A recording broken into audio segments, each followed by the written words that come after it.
passada, a gente estava aqui conversando com o grupo que estava aqui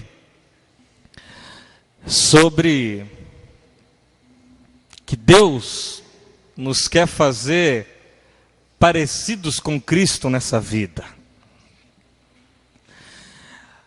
E aí é tudo muito bonito, tudo muito coerente com o Evangelho, muito próprio. Só que eu sei que quando a gente dorme e acorda, ao despertar, existe um dia chamado segunda-feira. E nós gostamos de dedicar o domingo ao Senhor. Tanto é que existe o Anno Domini, A.D, que é quando se fala que é do Senhor. Existe o dia do Senhor, o domingo, o dia do Senhor. E aí segunda-feira, meu irmão, é o dia de descer o cacete. Essa é a verdade. A vida vem de um jeito e num embalo sobre a gente, que a maioria de nós perde as percepções conquistadas por fé naquilo que ouviu da palavra. Então, lá em Efésios, é lá que eu gostaria que você abrisse. E, apesar do grupo pequeno, que é legal de a gente trocar uma ideia, eu não quero que a gente troque ideia, porque eu queria que fosse bem absorvido o que está escrito aqui. E também não quero de modo algum que a gente se demore. Efésios, se você abrir aí no capítulo 1,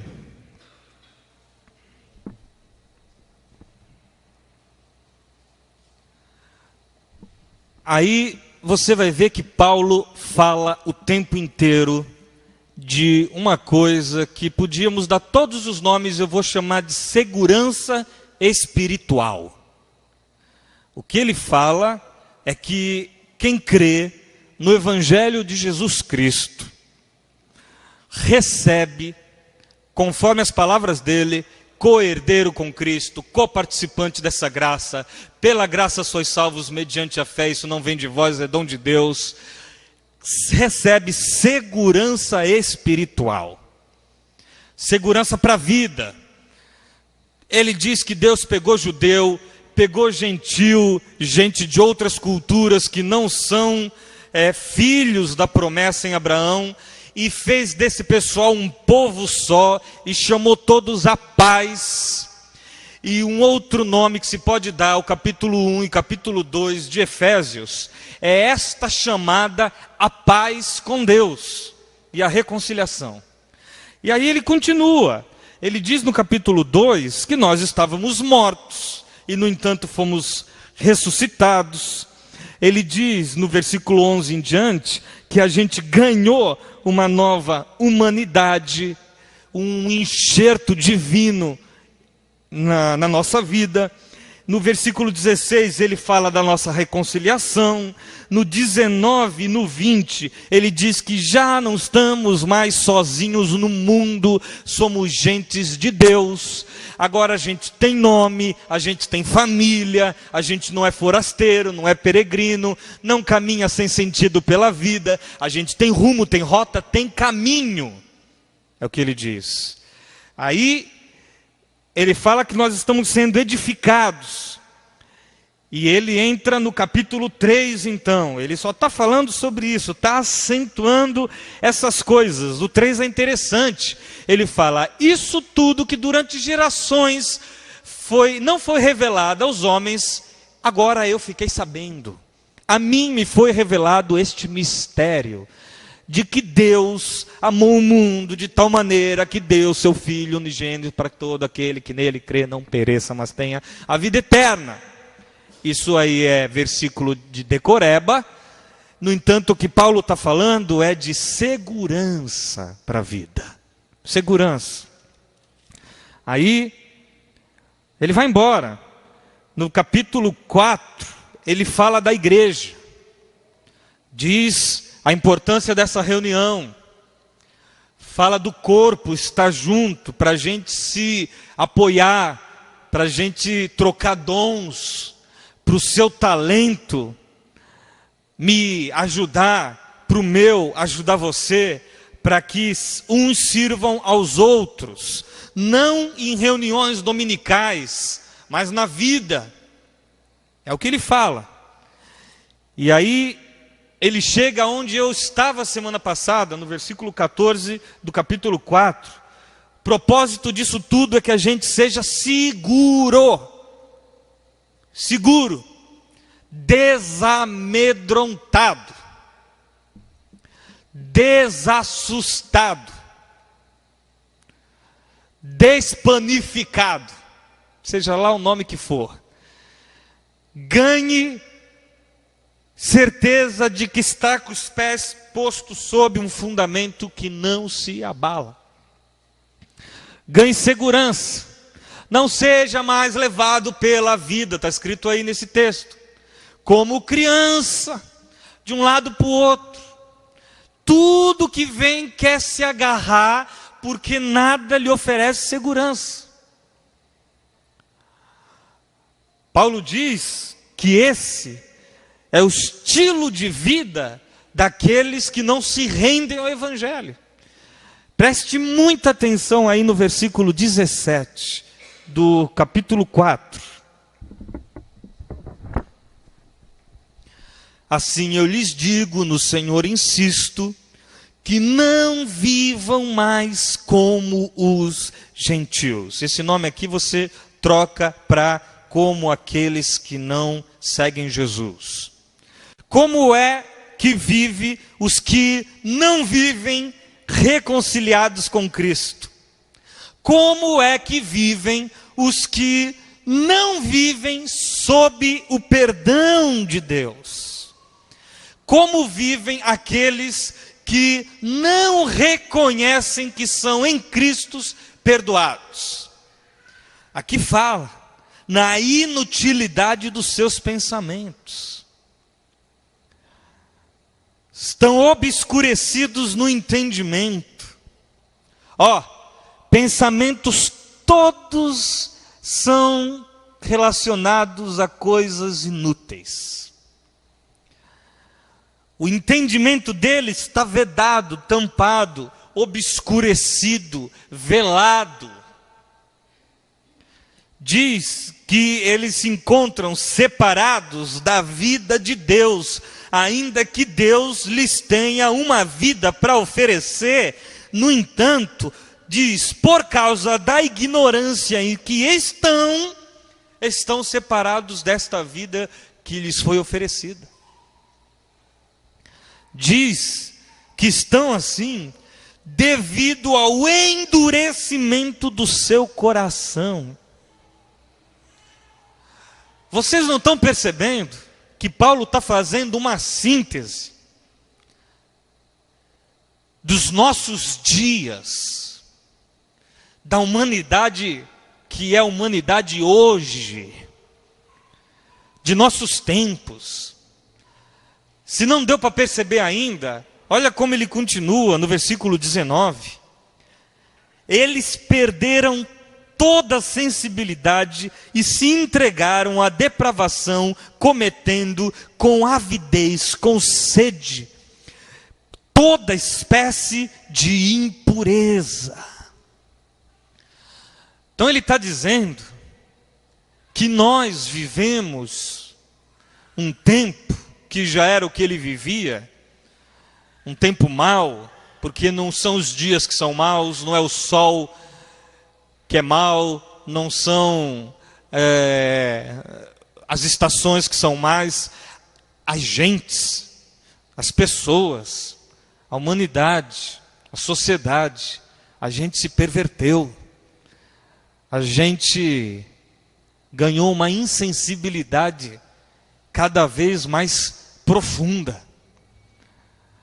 Até porque quem de nós for de todo sensível, sente dores sem tamanho nessa vida. Porque o que a gente vê acontecendo todo santo dia, sem precisar sair dos noticiários deste país, é a síntese daquilo que está descrito aqui. Aí Paulo, então, preste atenção no pensamento do apóstolo. E aí nós vamos chegar onde eu quero chegar, acerca de segurança espiritual. Paulo está dizendo que nós estamos cercados por maldade. Estamos cercados por sentimentos malignos, por atitudes malignas, por sistemas opressores, por políticas opressoras, por intenções diabólicas, por esquemas de destruição. Tudo isso cercando, dando volta, fazendo o contexto, se colocando ao redor da vida daqueles que ele disse: vocês estão salvos. E para esses que ele diz: vocês estão salvos, quando eles enrolam o papiro da carta de Paulo, o que eles olham ao redor é o que a gente mesmo vê ao redor.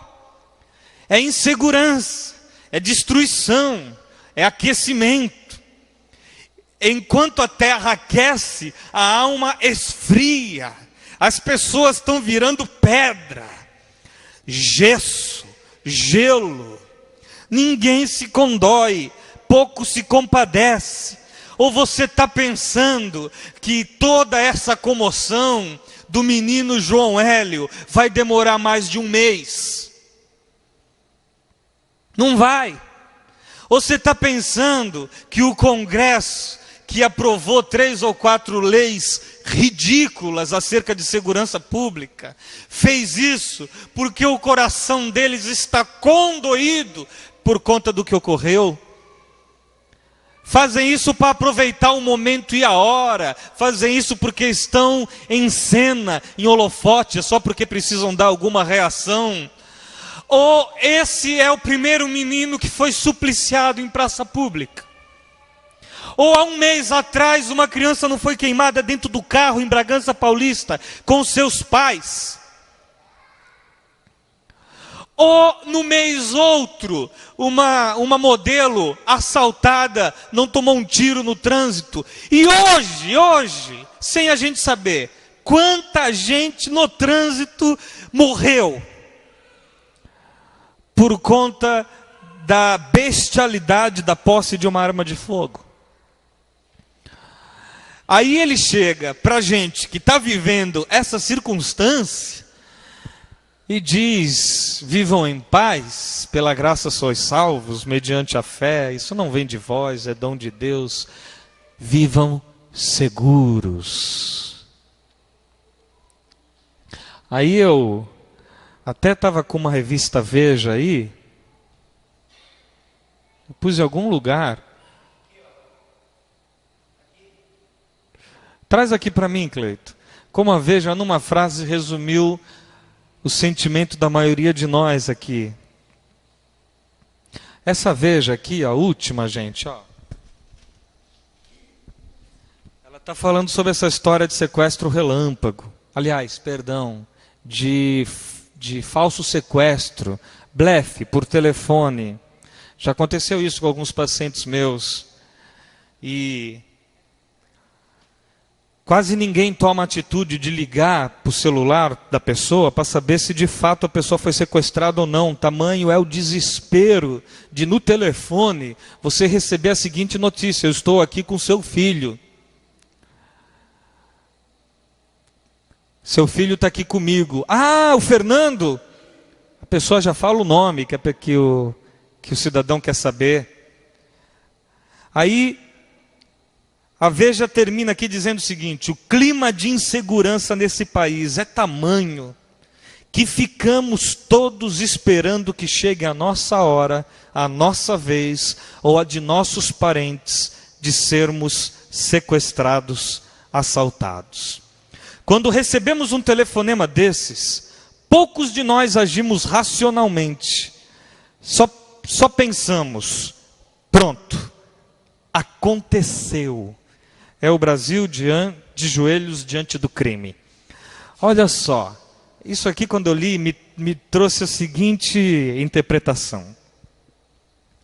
A maioria de nós aqui, a maioria, se não todos nós, aprendemos a viver num absoluto estado de insegurança de alma. Estamos quase todos prontos a dizer: pronto, aconteceu.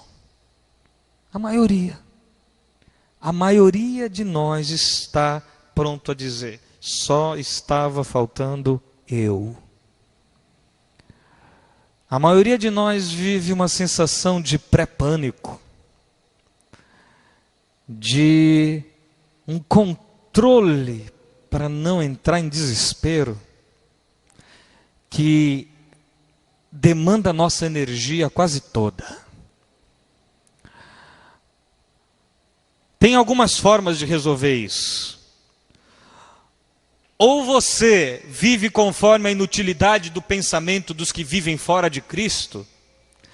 Eles inventam jeitos de se sentir seguros, formas de se sentir seguros. Eles criam todos os tipos de seguro ao redor de si. Porque se você for viver dias como o de hoje, racionalmente, pensando sem ilusões, sem ingenuidades, meu irmão, você vai pirar. De modo que a gente tomou uma outra decisão, a gente decidiu não pensar. É ou não é? A maioria de nós, ou quando pensa, se desespera, ou então, para se proteger disso, resolveu não pensar e assumiu viver a vida no mundo maravilhoso de Bob. Quem aqui assiste Bob? Bob tem um mundo só dele. Ele inventa as coisas, e ele inventa coisas que são tão reais para ele, que aquilo substitui a vida real. E por incrível que pareça, lhe traz saúde. É o mundo das crianças, é o mundo da imaginação, que é saudável. Ou a gente vive no maravilhoso mundo de Bob, ou a gente se torna uma Alice no País das Maravilhas, ou a gente vive inseguro e não consegue passar para a vida a realidade do Evangelho para nossos dias. Porque não cabe pregar o Evangelho, meu irmão, para a Idade Média, nem para gerações que passaram, nem para as pessoas do campo, nem para a gente que nunca ouviu falar das coisas que a gente ouve falar todo dia. Cabe pregar o Evangelho para essa geração. Para essa geração que é tomada por medo, por pavor, por insegurança, por pânico. Paulo queria pregar o Evangelho para a sua geração. E aí ele teve uma percepção. Eu estou aqui preso. Só que eu, preso, sou livre em Cristo. Da cadeia que ele escreveu isso aqui, viu? Efésios foi escrito da cadeia, do meio dos grilhões. Ainda que tinha um grilhão na sua perna, ele sabia que era livre. Ainda que ele habitasse o escuro, Paulo não tinha medo do escuro, porque nele havia luz. Ainda que ele tinha limitação de espaço, ele se sabia dono de todo o espaço, porque ali, num calabouço, ele sabia que estava assentado com Cristo nas regiões celestiais. Ele era Paulo, né? Ele não era Marcelo, não era Marquinho, não era Roberto, era Paulo. Doeu até ele crescer, quase atingir a estatura do varão perfeito nessa vida. Doeu, desde o dia da conversão, foi dito acerca dele: por Cristo Jesus. Ele vai ver o quanto importa sofrer pelo meu nome. E aí ele viu. E Paulo virou gente como poucos viraram gente nesse mundo. E quanto mais lhe doía e quanto mais ele sofria, mais ele se compadecia do outro. Sofrer não embrutecia Paulo. Olha que coisa. Sofrer não esfriava Paulo. Sofrer não o fazia um rancoroso magoado da vida. Sofrer fazia ele pensar: se eu sofrendo como estou sofrendo aqui dentro, guardado por esses guardas, sofro o que sofro, que dirá dos meus irmãos lá fora, vivendo a vida que se vive lá debaixo do sol? Eu vou lhes propor um estilo de vida da qual eles possam, conforme for possível, viver em paz. E aí então começa o capítulo 5 de Efésios, meu irmão. Aí vem os conselhos que nós conhecemos aqui desde o catecismo e a escola dominical. Aí Paulo diz: sejam imitadores de Deus, vivam com amor. No versículo 3, ele diz: não façam menção de imoralidade sexual, de impureza, de cobiça, porque Paulo sabia que tudo isso cercava a reunião dos santos no mundo. E aí, ele diz no versículo 4, não haja obscenidades, cuidado com as conversas tolas, cuidado com as coisas inconvenientes. Ele diz, lá no versículo 11, não participem das coisas que só o referir é vergonhoso, só falar é vexame, é vergonha. Não participem com eles.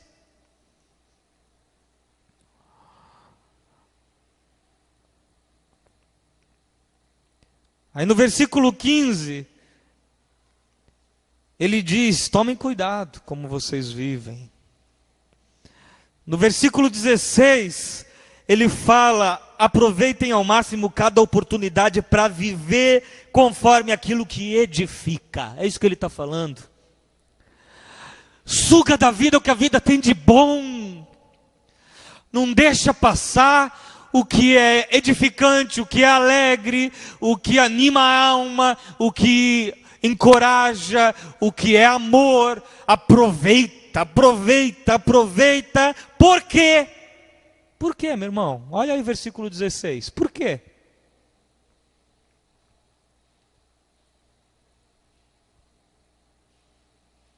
Pode falar. Porque os dias são maus. Nós não somos topeiras e nem avestruz, que a infeliz tadinha ganhou essa... Nem sei se a avestruz de fato enfia a cabeça dentro, mas nós fazemos isso. Mas a comunidade dos santos desses dias, como ela não tem segurança em Cristo, ela resolve ter segurança nas coisas. Então dos púlpitos lhes são oferecidos segurança material, trocas com Deus, barganhas e negócios, toma lá da cá espiritual, sacrifício, sacrifique, porque quem não sacrificar não recebe, é o que está sendo dito. E aí vive nessa zona total o tempo todo, essa que é a verdade. Eu um dia vi na TV o cara falando, viram? Depois do testemunho que o cidadão deu, viram? Ele sacrificou, ele recebeu. Sacrificou é dar a grana. Tá? Viu, Valmir? É dar a grana. Ele sacrificou, ele recebeu. Se ele deixar de sacrificar, ele deixa de... Aí todo mundo, deixa de receber. Esse é o Deus que eles têm. Então não sobrou para onde ir, meu irmão. Os dias são maus. Aí, ele continua, que pelo menos dentro da minha casa, a coisa seja boa. Se tudo lá fora é perplexidade, é noticiário escandaloso, é corrupção, é tristeza, é decepção, é cada um por si, é salve-se quem puder, que dentro da casa dos meus irmãos vigore a paz, que eles saibam ser gente lá dentro. E aí lá da prisão, ele diz o que todo mundo aqui está careca de saber e pouco vive. Maridos, seus maridos indolentes. Maridos, no versículo 25 do capítulo 5. Maridos, ame sua mulher. Olha só, ame cada um a sua mulher. Ele diz que é para se entregar por ela, que é para santificá-la, que é para orná-la. Ele diz no versículo 28, apesar dele mesmo não estar na cadeia sozinho, e não ter ali nenhum ombro para se apoiar, nenhum pescoço ou cangote para cheirar, ele diz: ame cada um sua mulher como a seu próprio corpo. Quem ama sua mulher, ama a si mesmo. Porque os dias são maus. Ame sua mulher, ame cada um sua mulher, porque os dias são maus. Ele continua e diz lá no final que a mulher trate o marido com todo o respeito. O cidadão apanha o dia inteiro na vida. Ele apanha do patrão, ele apanha no trânsito, ele apanha debaixo do sol, ele é desrespeitado pelos estranhos. Quando ele chegar em casa, respeite o cara, respeite seu marido, faça ele se sentir no paraíso pessoal dele, no paraíso particular dele. Vamos ter saúde em meio a dias maus. Aí, apesar dele mesmo não ter ali filhos para ele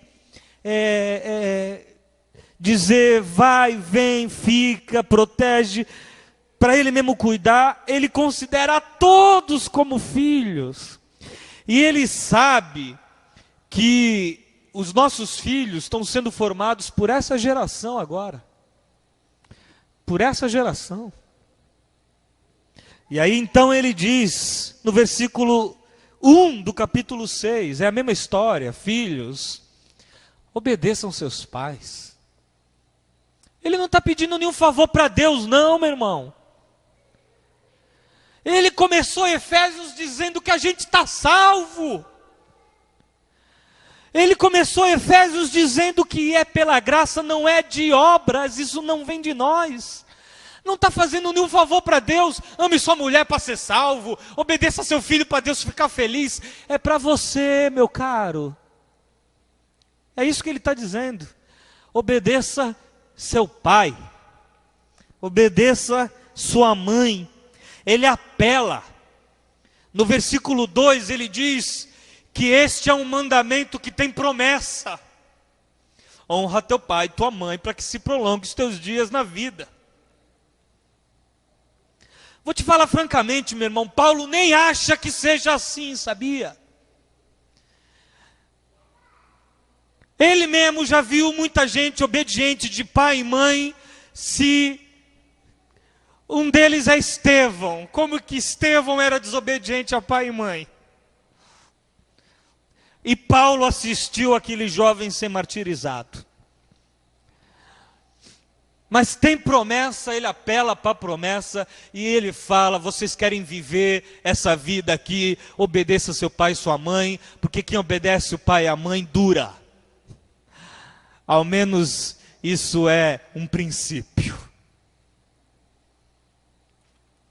Ele continua: pais, não irritem seus filhos, não os aborreçam, não os provem, não os teste, não os leve ao limite, não os obrigue a desobedecer vocês. É o que ele está falando. Só que ele sabe que esse cidadão, por mais que tenha o paraíso em casa, sai para trabalhar todo dia. E aí então ele entra nos relacionamentos profissionais. Gente, os dias são maus.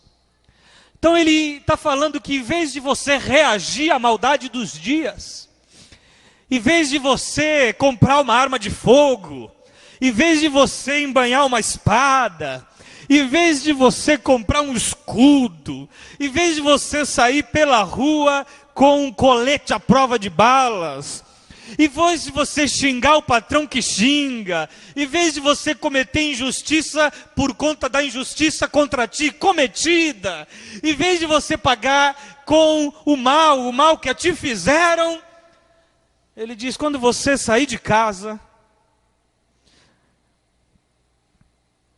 na cultura dele eram escravos, traduz aí para funcionários, tá bom? Funcionários, obedeçam seus patrões terrenos com respeito e temor, com sinceridade de coração, como a Cristo. Agora ele pede o praticamente impossível. É mais fácil amar o próximo como a si mesmo do que fazer isso aqui. Obedeçam-lhes não apenas para agradá-los quando eles estão observando, mas como escravos de Cristo, fazendo de coração a vontade de Deus. A maioria de nós vai trabalhar, vai muito emburrado para o trabalho.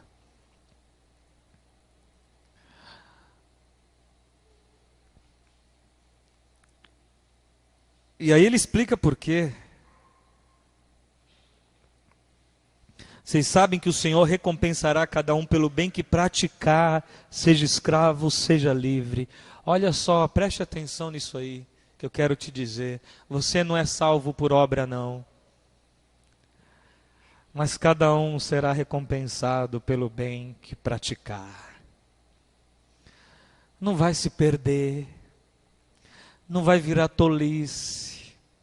O mundo não vai ver, ninguém vai saber, poucos vão entender. Ou quem é que entende, dá uma face a quem você já deu a outra, meu irmão. Mas não fica sem recompensa. Não fica, não fica, não fica. Só que ele lembra que na comunidade dos cristãos não tem só funcionário, tem patrão também. Ele conhece o espírito de patrão. Ele sabe que patrão tem uma leve tendência à tirania, ao despotismo. E aí ele diz: senhores, tratem seus escravos da mesma forma, não os ameacem, uma vez que vocês sabem que o Senhor deles e de vocês está nos céus e Ele não faz diferença entre pessoas, para Ele é todo mundo igual, trate as pessoas com respeito. Então ele está vivendo um mundo que não presta, aonde os patrões são imperadores impiedosos, aonde os funcionários são vagabundos malandros por conta da injustiça cometida contra eles, eles agora se negam a servir. No entanto, ele diz àqueles que já foram salvos, procurem viver como filhos da luz neste mundo. Aproveitem cada oportunidade, transformem a vida numa coisa boa, porque os dias são maus. E aí chega onde eu quero chegar para acabar. Porque chegou agora onde eu queria. Chegou aonde Paulo disse, finalmente. Sabendo que ele está concluindo? Finalmente. Não sei como diz na outra tradução. Como é que diz aí? o versículo 10 do capítulo 6.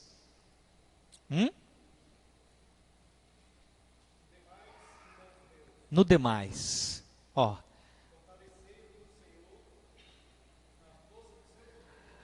Está percebendo, meu irmão, onde Paulo quer chegar? Depois de dizer, vocês são salvos, para de ficar querendo merecer a salvação, Deus já está quite. Aí ele diz, mas o mundo não sabe disso, o mundo não vive isso, e o mundo não quer isso. Então, vivam como filhos da luz neste mundo mau. E se vocês não podem mudar o mundo, mudem o seu próprio mundo para o seu próprio bem. Agora que vocês já estão reconciliados. Então, transforme a casa de vocês numa coisa boa, transforme o trabalho de vocês numa coisa proveitosa, transforme a reunião de vocês numa coisa legal. Não se devorem uns aos outros, não cobicem, cada um leve a carga um do outro, facilita a vida do outro, gera o espaço do outro. Para de pensar em si, porque é para pensar em si próprio que o mundo existe como ele existe. Aí Paulo sugere a reação que é a contramão da experiência do mundo. Ele diz, não vão nessa, não se anestesiem, não se obscureçam, não se entrevem, vigiem. Aliás, isso que eu estou dizendo é o que significa vigiar. Não entrem nessa. Vai tudo corromper ao redor de vocês, aos olhos vistos, mas vivam bem.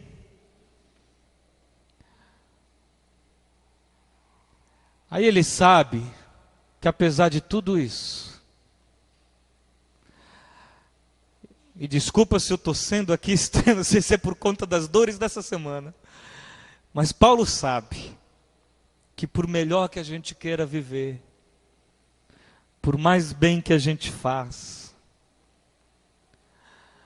por mais princípios que a gente siga, por mais mandamentos que a gente incorpore no viver, por mais pecados que a gente expurgue de nós, porque nos faz o mal, por melhores cidadãos que a gente seja, por mais honestos que nós nos tornemos, por mais justos que nos apresentemos, ainda assim, chove sobre justos e sobre injustos. Não há proteção possível debaixo do sol contra as mazelas dessa existência. Não há. Não há. Ele sabe, ele está lá preso, e Paulo é paternal demais. Paulo é paternal demais. Tem passagens que eu leio e choro. Ele está dizendo, homem, é bom que o homem não toque mulher. Isso ninguém obedece, né? Obedece? Só toca a sua, né? É bom que homem não toque mulher. Não casa filha virgem. Ele está mas todo mundo se esquece que ele está falando por conta dos dias difíceis que estamos vivendo, da terrível tribulação deste tempo, de perseguição. Quem fizer família vai sofrer a dor de ter que ver um filho partir por causa que segue Jesus. Vai sofrer a dor de ter que deixar o emprego do dia para a noite, porque a igreja foi perseguida. Ela foi fazer culto debaixo da terra. Você tem noção? Você tem noção disso? Uma catacumba. Foi buscar a luz no escuro. Aí ele sabe que por melhor marido, que por melhor filho, que por melhor funcionário, que por melhor patrão, que por melhor cristão que você seja, calamidades acontecem na vida todo dia, qualquer coisa, a qualquer momento, tudo pode acontecer. Liga a TV que você vai ver.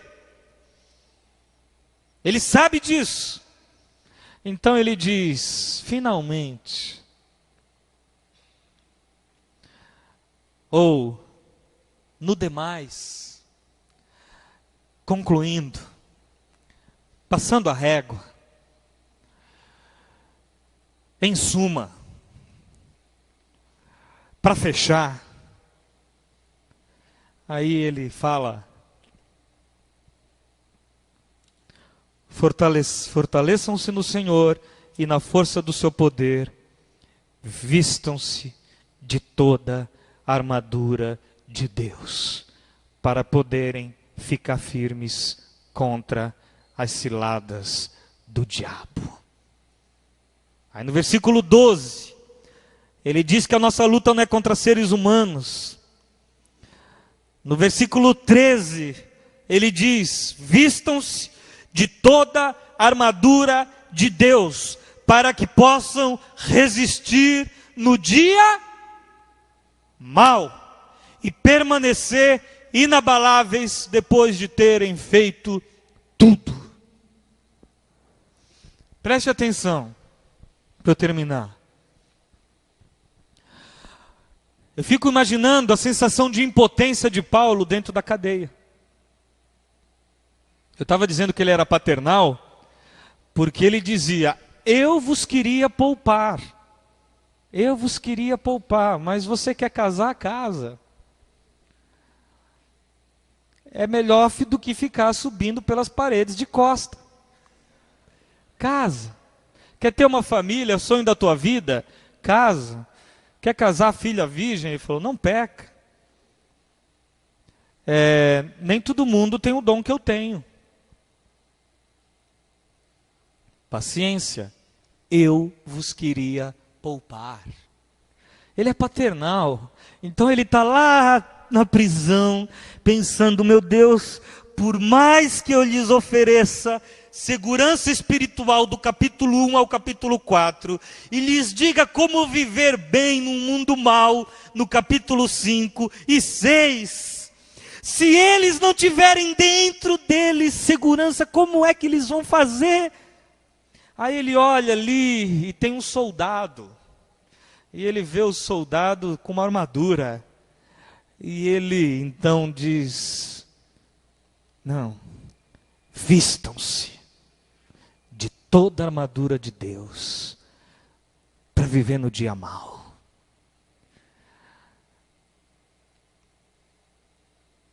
Vistam-se de toda a armadura de Deus. O que é que eu preciso? Naquela época o soldado era daquele jeito, hoje o soldado é de outro jeito. Que ele se veste. Mas o soldado anda seguro, é ou não é? O soldado anda seguro, ele está lá, lógico, está com a armadura. O que ele anda seguro? Ele tem colete, ele tem cacetete, ele tem uma arma, ele tem capacete, ele anda seguro. Aí ele falou, só tem um jeito desse pessoal viver bem nessa vida, é se eles tiverem segurança neles, se eles forem vestidos de segurança. Então coloquem o capacete da salvação. Sabe o que isso significa? Nada em absoluto tira da cabeça de vocês a salvação em Cristo. Ele não está dizendo, orem para ter a armadura de Deus. Não, ele diz, revistam-se de toda a armadura de Deus. Ele não está dizendo, peçam que Deus mande uma armadura. Ele está dizendo, revistam-se. Não sei se o irmão está entendendo. O que eu quero dizer é o seguinte. Tenha certeza de que nada em absoluto compromete a tua salvação. Nada. Nada. É um capacete colado no teu crânio. Nada compromete a tua salvação. Aí vem as flechas. Dão contra a tua vida. É lógico que dói. É lógico que derruba. É lógico que machuca. É lógico que tira o chão.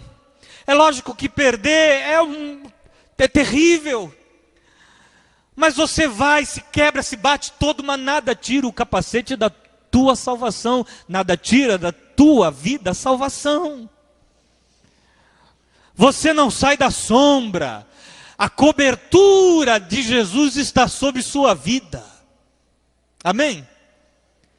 A cobertura de Jesus está sobre a sua vida, é um capacete, protege você. Mas protege o que de mim?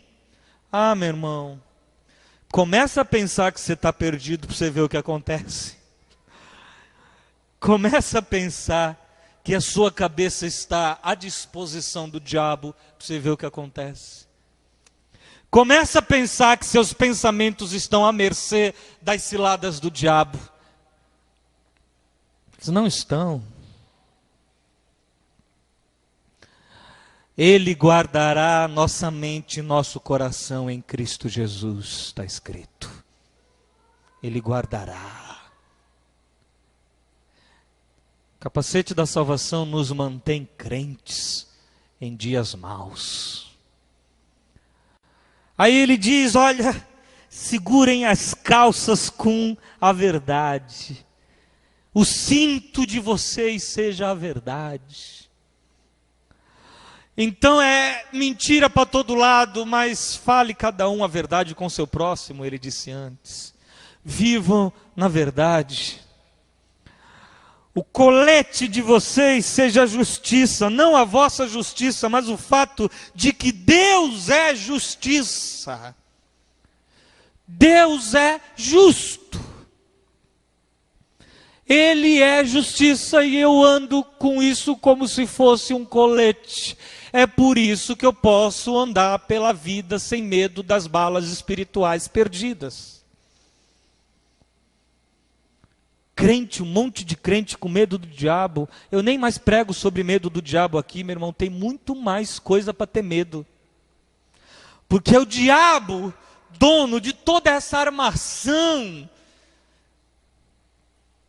que nos impõe medo.